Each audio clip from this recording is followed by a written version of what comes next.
ゆっくり解説。初代ジェームズ・ボンド、ショーン・コネリーの出演映画ベスト10。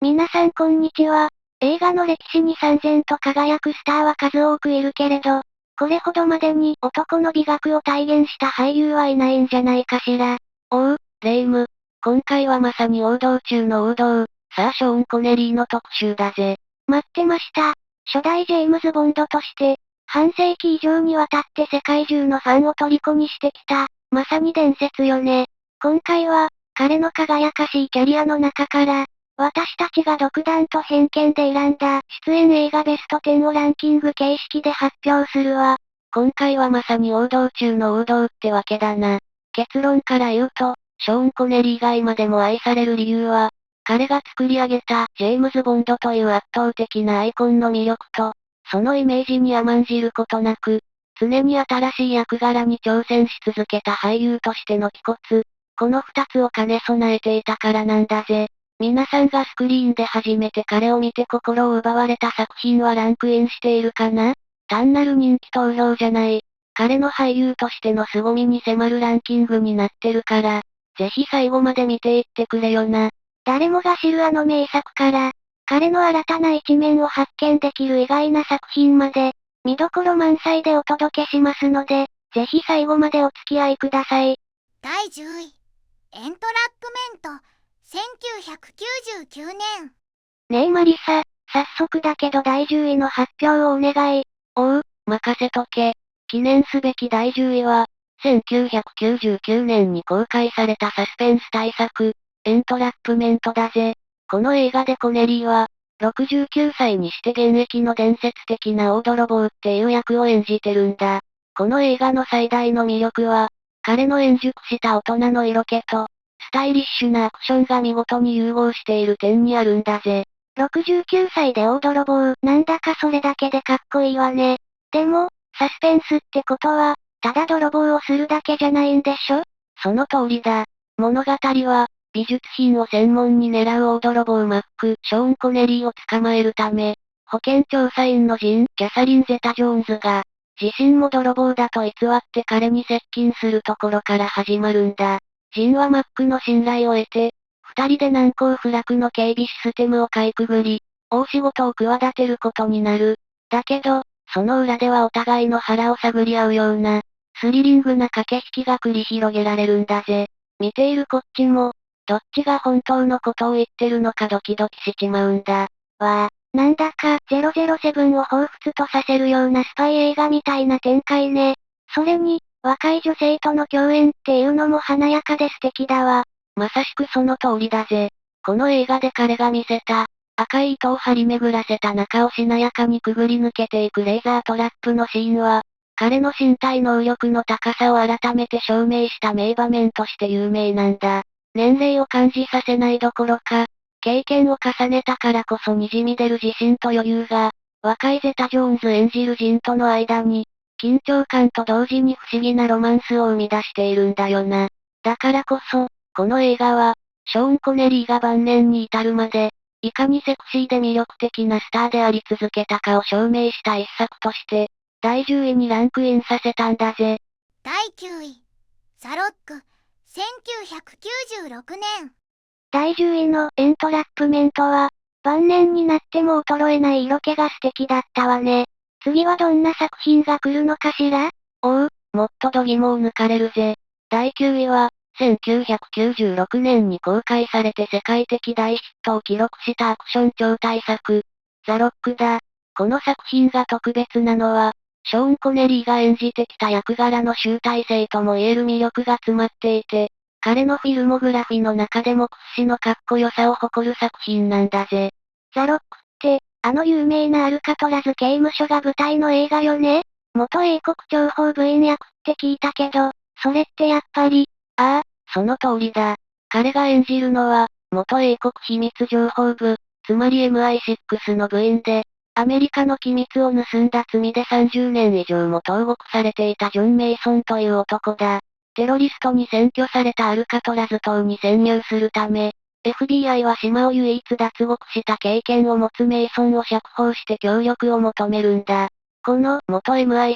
っていう設定が、俺たちファンにとってはたまらないんだよな。まるで年を重ねたジェームズ・ボンドが、別の世界線で活躍しているような感覚にさせてくれるんだぜ。それは面白そう。アクションもすごそうだけど、ニコラス・ケイジとのコンビも話題になったって聞いたことがあるわ。そうなんだ。ニコラス・ケイジが演じる化学兵器の専門家スタンリーは、いわゆるデスクワーク中心のオタク堅気な男で、現場経験ゼロ。そんな彼と、伝説的な実戦経験を持つメイソンとのデコボココンビが、この映画のもう一つの魅力なんだ。最初は反発し合いながらも、絶体絶命の危機を乗り越えるうちにお互いを認め、固い絆で結ばれていく。アクションの派手さだけじゃなく、この二人の男のドラマが、物語に深みを与えているんだ。だからこそ、ザ・ロックはコネリーの晩年の代表作として、そして映画史に残るアクション映画の金字塔として、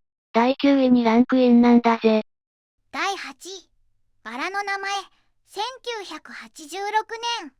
ボンドを彷彿とさせる役もいいけど、俳優としてのショーン・コネリーは、もっと色々な顔を持っているわよね。次はそういう一面が見られる作品かしら？レイム、鋭いな、その通りだぜ。第8位は、1986年公開のミステリー映画、バラの名前だ。なぜこの映画が重要かというと、ショーン・コネリーが007という巨大なイメージを完全に打ち破り、知性と深みを兼ね備えた演技派俳優であることを世界に証明した、キャリアの転換点とも言える一作だからなんだぜ。バラの名前、なんだか詩的なタイトルね。今度はどんな役を演じているの？彼が演じるのは、14世紀の北イタリアにある修道院を訪れた、バスカビルのウィリアムという博識なフランシスコ会の修道士だ。その修道院では、若い修道士が次々と不可解な死を遂げる連続殺人事件が発生していてな。ウィリアムは、まるで探偵のように鋭い観察眼と論理的な思考で、事件の謎に挑んでいくんだ。武器をペンと知性に持ち替えたコネリーの姿は、ボンドのイメージとは正反対なのに、不思議な説得力と威厳に満ちているんだぜ。修道院が舞台の殺人事件なんて、すごく重厚な雰囲気ね。アクションシーンはなくても、見る人を引き込む力があったってことかしら。まさしくそうだ。この映画の原作は、記号論学者ウンベルト・エイコが書いた非常に難解な小説なんだが、それを監督のジャン・ジャック・アノーが見事な謎解きミステリーに仕上げた。その中心にいたのが、コネリーの存在感だよな。彼は、異端審問や禁書といった中世の闇を描く重厚なテーマの中で、決して真実の探求を諦めない理性の光を体現したんだ。だからこそ、この作品は彼の俳優人生において非常に重要で、ボンドとは違う知的なヒーロー像を確立した記念碑的作品として、8位にランクインさせたんだぜ。第7位、レッドオクトーバーを終え、1990年。知性派のショーン・コネリーも素敵だったわね。なんだか彼の出演作って、重厚なテーマの作品が多い気がするわ。そうだな。今回もまさにそんな一作だぜ。第7位は、1990年に公開された緊迫のサスペンス大作、レッドオクトーバーを終え、だ。この映画のポイントは、ショーン・コネリーが、本来なら、敵役であるはずのソ連軍人に、主役を食うほどの圧倒的なカリスマ性と深みを与えたことだ。観客はいつの間にか、彼を応援しちまってるんだぜ。潜水艦の映画よね？私、あまり詳しくないんだけど、どんなお話なの？舞台は冷戦末期。コネリーが演じるのは、ソ連が誇る最新鋭の原子力潜水艦、レッドオクトーバーの艦長、マルコ・ラミウスだ。彼は、探知不可能なこの潜水艦ごと、アメリカへ亡命するという前代未聞の計画を独断で実行する。ソ連は彼を危険人物として撃沈しようと追い、アメリカは彼の真意がわからず、攻撃すべきか協力すべきか悩む。米ソ両軍から追われる潜水艦の中で、息も詰まるような心理戦が繰り広げられるんだ。うわぁ、敵からも味方からも追われるなんて、すごい状況ね。ラミウス艦長って、どうしてそんな危険なことをしようと思ったのかしら？彼が本当に求めたのは、戦争のない平和な世界だったんだ。この潜水艦が戦争の道具として使われることを恐れたんだな。コネリーは、そんなラミウス艦長の固い決意と、部下を導く威厳、そして時折見せる人間的な苦悩を見事に表現している。ちなみに、彼はスコットランド人なのにロシア人の役をスコットランド訛りの英語で堂々と演じてるんだが、そんなツッコミをものともしない説得力が彼にはあるんだよな。だからこそ、この作品は、彼の持つ唯一無二の存在感が、敵と味方という単純な二元論を超えた深い人間ドラマを生み出した傑作として、第7位にランクインなんだぜ。第6位、王になろうとした男、1975年。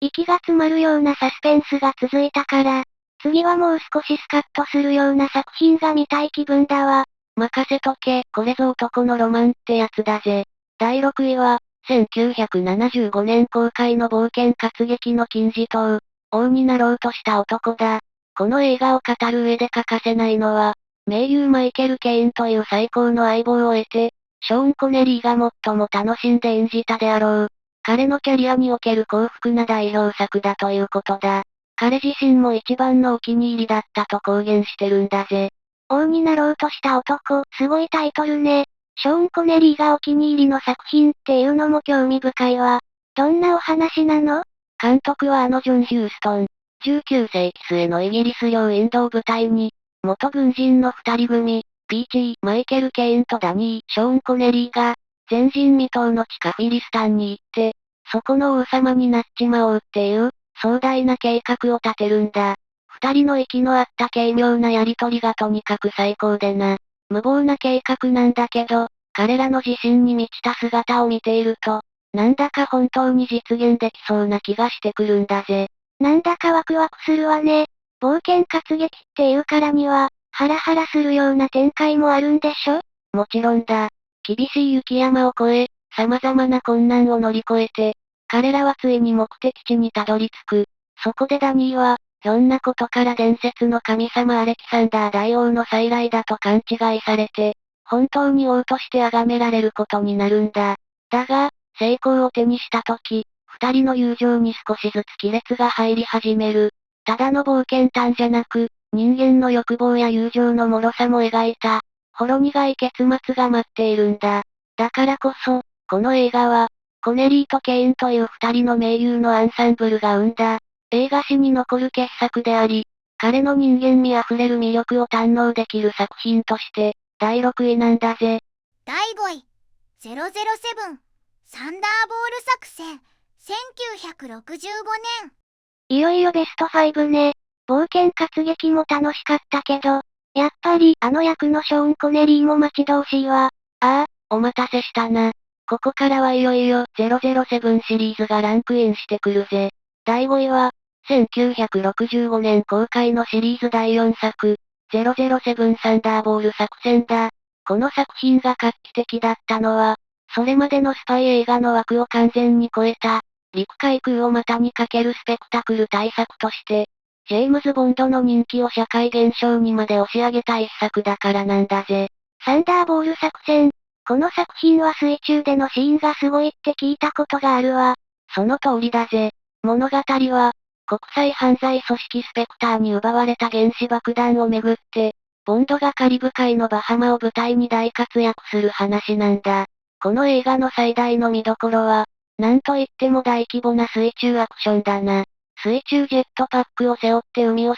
走したり、水中専用のハープーン銃で敵と大銃撃戦を繰り広げたり、今まで誰も見たことがなかったような映像で観客の度肝を抜いたんだ。当時のコネリーは35歳。肉体的にも最も脂が乗っていた時期で、タキシード姿はもちろん、海パン一丁になっても様になる彼の姿は、まさに完璧なヒーローそのものだったんだぜ。想像するだけでスケールが大きくてワクワクするわね。秘密兵器もたくさん出てきそう。ああ、ボンドカーのアストンマーティン DB5 から放水銃や防弾板が出てくるギミックもこの作品が初登場だしな。工業的にもシリーズで最も成功した作品の一つで、まさに当時のボンド人気の頂点を象徴する一本と言える。だからこそ、007サンダーボール作戦は、ジェームズ・ボンドというキャラクターを、単なるスパイ映画の主人公から、世界的なエンターテイメントのアイコンへと昇華させた記念碑的作品として、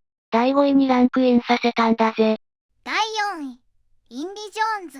最後の聖戦、1989年。やっぱりボンドはかっこいいね。でも、次は007じゃない作品が来るのかしら？この順位で入ってくるなんて、よっぽどの名作に違いないわ。ああ、これはもう説明不要の傑作だぜ。第4位は、1989年に公開された大冒険活劇、インディ・ジョーンズ最後の聖戦だ。この映画で特筆すべきは、ショーン・コネリーが見せた、世界一かっこよくて、世界一チャーミングなお父さんの姿なんだ。主演のハリソン・フォードを食ってしまうほどの存在感で、映画史に残る最高の親子コンビを誕生させたんだぜ。インディのお父さん役、それはすごく意外な配役ね。しかも、ショーン・コネリーって、ハリソン・フォードとそんなに年が離れていなかったんじゃ。実際には12歳しか違わないからな。まさに驚きのキャスティングだぜ。彼が演じるのは、インディの父親で、キリストの聖杯を探求する中世文学の専門家、ヘンリー・ジョーンズ教授だ。息子とは犬猿の中で、冒険家のインディとは正反対の、ちょっと堅物でユーモラスなキャラクターなんだ。わざとジェームズ・ボンドのイメージを逆手にとって、敵に捕まっても、ペンは剣よりも強しなんて言ってひょうひょうとしている姿が最高に面白いんだよな。想像しただけで面白そう。アクションだけじゃなくて、二人のやりとりが見どころなのね。その通りだ。戦車の上で親子喧嘩をしたり、二人乗りしたバイクでナチスから逃げたり、息の合った掛け合いは全編見どころだらけだ。特に、銃で撃たれて追いかけてきた戦闘機を、ヘンリーが傘で驚かせたカモメの群れで撃墜してしまうシーンは伝説的だな。スピルバーグ監督がインディ・ジョーンズの父親を演じられるのは、本物のジェームズ・ボンドしかいないって言って出演をオファーした話も有名だぜ。だからこそ、この作品は、彼の新たな魅力を最大限に引き出し、幅広い世代から愛されるきっかけとなった、キャリア後期の代表作として第4位なんだ。第3位、アンタッチャブル、1987年。4位がインディ・ジョーンズだなんて、これ以上があるっていうのが信じられないわ。一体どんな作品が来るの？ここからは、彼のキャリアを語る上で絶対に外せない、まさに伝説級の作品が続くぜ。第3位は、1987年公開のギャング映画の傑作、アンタッチャブルだ。この作品が彼のキャリアで頂点の一つと言われる理由は、彼に唯一のアカデミー助演男優賞をもたらした、俳優人生における最高の名演を見せたからなんだぜ。アカデミー賞、それはすごいわね。やっぱりボンドとは全然違う役柄なのかしら？ああ、舞台は1930年代、禁酒法時代のシカゴだ。彼が演じるのは、街を牛耳る暗黒街の帝王アルカポネに立ち向かう、アイルランド系のベテラン警官ジム・マローン。正義感は強いが、綺麗事だけでは悪に勝てないと知っている現実主義者で、ケビン・コスナー演じる若き財務捜査官エリオット・ネスを導く師となる存在なんだ。ネスに奴らが銃を抜いたら、お前はナイフで戦えと、非常な戦いの掟を教えるシーンは、この映画の厳しさとマローンの覚悟を象徴しているんだぜ。正義のためには手段を選ばない。っていうことね。なんだかすごく深くて重いテーマだわ。その通りだ。ブライアン・デ・パルマ監督の演出も冴え渡っていてな。特に駅の階段で、乳母車が転げ落ちる中で繰り広げられる銃撃戦は、映画史に残る名シーンとしてあまりにも有名だ。そして、マローンが自宅でカポネの刺客に襲われるシーン。彼の壮絶な最後は、見る者の胸に強烈に焼き付く。コネリーは、この老警官の持つ気骨、優しさ、そして哀愁を完璧に体現したんだ。だからこそ、この作品は、ショーン・コネリーが単なるスターではなく、偉大な俳優であることを全世界に証明した、キャリアの金字塔として第3位なんだ。第2位、007、ロシアより愛を込めて、1963年。アカデミー賞受賞作が3位なんて、じゃあ、2位と1位はやっぱり、ああ、その予想通りだぜ。第2位は、1963年公開のシリーズ第2作、007ロシアより愛を込めてだ。結論から言うと、この作品は、数ある007シリーズの中でも、スパイ映画としての完成度が最も高い傑作と評されている。高等無形な秘密兵器に頼るのではなく、プロの諜報員としてのジェームズ・ボンドの、最もリアルで渋い魅力が堪能できる一作なんだぜ。シリーズ最高傑作って言われることもある作品よね。前作のドクターノーとはどう違うの？ドクターノーの成功を受けて、より本格的でシリアスなスパイスリラーとして作られたんだ。東西冷戦の緊張感が色濃く反映されていて、ソ連の暗号解読機レクターをめぐる騙し合いが物語の主軸になっている。コネリー演じるボンドも、ただ派手なアクションをこなすだけじゃない。イスタンブールの美しい街並みを背景に、敵の罠を冷静に見抜き、時には非常な判断を下す、プロフェッショナルとしての姿が際立っているんだぜ。なんだか大人のスパイ映画って感じね。見どころはやっぱり、敵との対決シーンかしら？その通りだぜ。特に、宿敵スペクターが送り込んだ最強の殺し屋レッドグラントとの、オリエント急行のコンパートメント内での死闘は、今見ても息を飲むほどの名シーンだ。派手な爆発も CG もない、限られた空間での生身の肉体のぶつかり合いは、最高のスリルと興奮を生み出した。アタッシュケースに仕込まれたナイフや催涙ガスといった、現実味のある秘密兵器の使い方もたまらないんだよな。だからこそ、この作品は、その後のスパイ映画に計り知れない影響を与え、ジェームズ・ボンドというキャラクターに深みとリアリティを与えた、シリーズ初期の到達点として第2位なんだぜ。第1位、007ゴールドフィンガー、1964年。2位が、ロシアより愛を込めてということは、いよいよ栄光の第1位はあの作品しか考えられないわ。ああ、すべての伝説はここから始まったと言っても過言じゃないぜ。我々が選ぶ、サーショーン・コネリーの出演映画、栄光の第1位は、1964年公開のシリーズ第3作、007ゴールドフィンガーだ。結論から言うと、この映画こそが、その後のシリーズの方向性を決定づけ、ジェームズ・ボンドという不滅のアイコンを全世界に確立した、映画史上最も重要な一作なんだぜ。やっぱりこの作品が1位なのね。私も007って言うと、この映画のイメージが一番強いかもしれないわ。だろうな。この作品には、現代まで続く007の魅力、その全てが詰まっているんだ。まず、秘密兵器を搭載したボンドカー、アストンマーティン DB5 が初登場。機関銃や可変ナンバープレート、そして助手席の人間を射出するエジェクターシートは、世界中の子供たちの心をわしづかみにした。さらに、敵役も強烈だ。金塊に異常な執着を持つ大富豪ゴールドフィンガー。そして彼の用心棒で、山高帽を殺人フリスビーのように使うオッドジョブ。この魅力的な悪役たちが、ボンドの存在をより一層引き立てたんだぜ。全身金粉に塗られて殺されてしまう女性のシーンも、すごく衝撃的だったって聞くわ。そうだな、あのシーンはあまりにも有名だ。他にも、レーザー光線で股間を焼かれそうになる有名な尋問シーンや、彼の代名詞とも言える、マーティニ。シェケン、ノットステアード。